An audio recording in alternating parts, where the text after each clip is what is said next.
Hi, everyone. I'm Christine Tulley, President and Executive Writing Coach at Defend, Publish, and Lead. Welcome to episode 265, Do One Paragraph.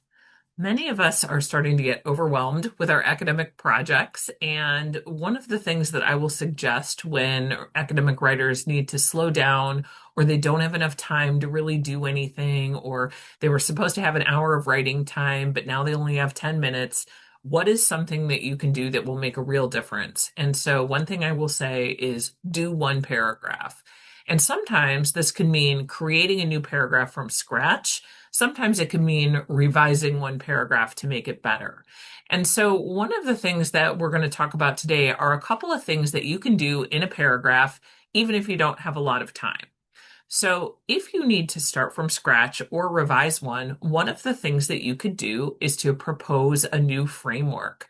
So, in a single paragraph, you could say what a problem is, what the scholarly problem is that you're trying to solve, explain why the scholarship that you are doing is something new to assist with that problem, and then how are you applying whatever methodology that you're doing to that problem. So if you're watching on YouTube, one of the things I'm showing you is one of our slides from our Tuesday Toolbox series. If you're not familiar with Tuesday Toolbox, we send a weekly video of 10 minutes or less showing how to do something in writing. And we do spend a fair bit amount of time on paragraphs. So one of the paragraphs that I talk about is making a paragraph where you're actually proposing doing something brand new. A lot of scholarship for both experienced academics, but also dissertation students involves that claim of establishing originality or figuring out, what is unique about your own contribution. So one of those things could be proposing a new framework. For those of you that can see this if you're watching it on YouTube, you can see that we have color coded the different parts of the paragraph. One of the benefits for Tuesday Toolbox, if this is something that you're interested in, is that we do color code all paragraphs to explain what is the writing move you need to make, how does it fit into another move, and how can you replicate it in your own writing. So one of the things I'll put in the show notes today is a link to one of our Tuesday Toolbox videos. So if you want to check one out, we'll put the one in about establishing originality. That's been a really popular episode in that series, and you can check it out there to see other types of paragraphs. But paragraphing doesn't just have to be proposing something new. You can do some revision. You could work on introducing new evidence. So for example, not all paragraphs are the big connectors in scholarly writing. In fact, most of them aren't. You might have a big paragraph connecting or explaining what you're going to do in a single section, like an introduction or a literature review, but sometimes a paragraph is a building block to a bigger thing. So, for example, you might use a paragraph to introduce new evidence or new cases. And so you're going to talk about what's new, what's the new thing you're bringing to the table, and then how are you using that evidence to make your argument? So that's something you totally could do. And again, if you're watching this on YouTube, all the little paragraphs that I'm showing you, like showing you how to do them, those are all in our show notes. And if you're an audio listener, just click that link to the Tuesday Toolbox episode, and you can see paragraphs that I'm talking about with real models. Other paragraphs that you can do are just taking a paragraph to put together a bunch of different groupings of literature. So many of us have to do literature reviews either in our scholarly articles or we might have to do a full chapter on it. But it's a common move to say, hey, there's a bunch of different groups of literature here, and you as the academic, the person that is doing the scholarship, needs to bring them together in some way. Because if we think back on why you would do a literature review to begin with, it would be because you're noticing that there's some gap somewhere.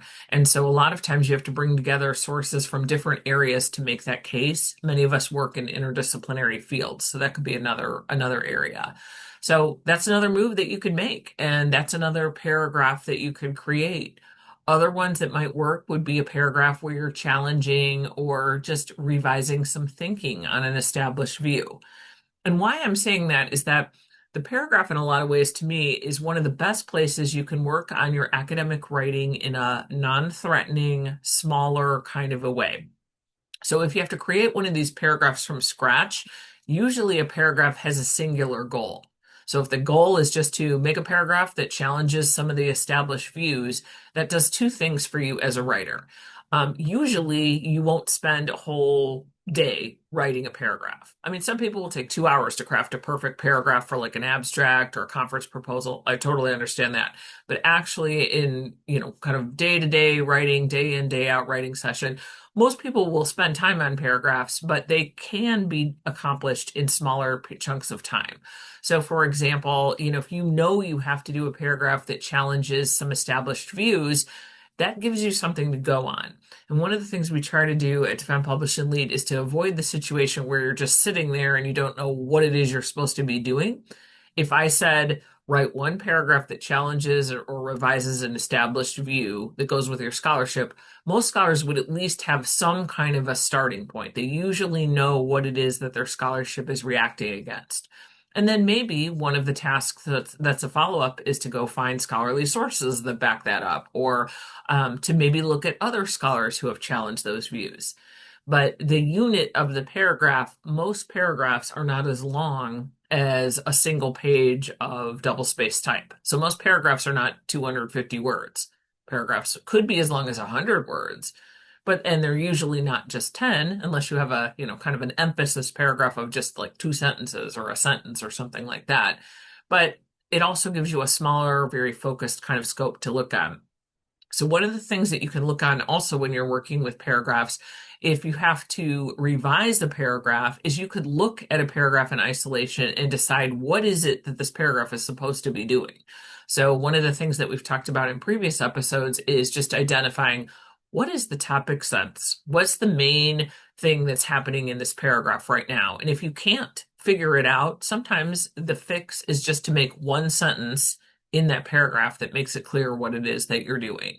So the other nice thing about paragraphing is that, let's say you have a very small time, you have very small fragments of time. Sometimes these are called like time confetti, if you've ever heard that phrase. There's been some scholars talking about that. Say you have 5-10 minutes. The other nice thing about a paragraph is that you're working with such a small unit of writing that, especially if you're looking at it in isolation, you can often do one or two things to it, or even write a couple of sentences in it to make a big difference. You can sometimes take a sentence and revise it for clarity and work on the paragraph in that way. But it's much less overwhelming than working on a big piece of writing. But all of those little paragraphs do add up to something that is moving your writing towards completion, which is another thing that we emphasize. So I would urge you, if you're looking at something, you're just trying to get some writing done, you're starting to get some grading in this spring semester. We're recording this in spring of 2026. If you're at that point, maybe it's time to just look at a couple of paragraphs.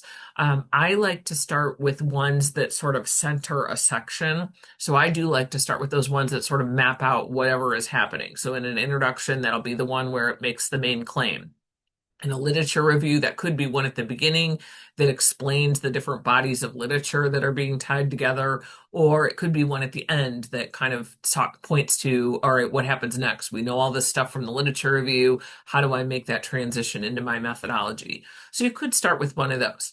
Another way you could do this is just pick out the paragraphs that stand out to you as being, as one of my students said, horrible. So if you have one that's kind of half finished, doesn't make any sense, in that case, if you have a really troublesome paragraph, definitely look at the paragraph before it and after it, because sometimes what you'll find out is the boundaries of the paragraph are incorrect. You really need to make 3 paragraphs into 2, or you need to make 2 paragraphs into 4, because there's different ideas going on.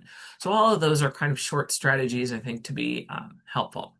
If you're looking for additional writing support, I've mentioned before the Textbook and Academic Authors Institute, which is a learning lab in the summer where you can learn how to do all of these things. And one of the things that I'll be doing there, if that's something of interest to you, is conducting a learning lab for more advanced academics. One of the things that's really exciting about working with scholars that have published a lot, if that is something that applies to you, is that there are some really unique things we can do stylistically with paragraphs. And I know that's one thing that I'll be talking about. But for new authors, if you're a dissertation student, early career, on the tenure track, there are also labs for newer authors and lots of different skills that you can pick up. So some of the stuff you're getting in a podcast, some of it you're learning on your own, some of it you're learning through trial and error as you get revised and resubmit notices. But I do like something like the TAA Institute that is actually a spot where you can learn items in a span of 2 days or less in small sessions that you can kind of drop in and out of that appeal to you and for a lower cost. So it's not the same as like taking a semester long writing course, but to me, it's sort of that just in time instruction. I also really like it that it's in June this year of June 2026. And that will have some of that'll have some of the benefits of many of us will be out for a spring semester. So we'll have more time to focus on it. So I will put that link in our show notes and happy writing this week.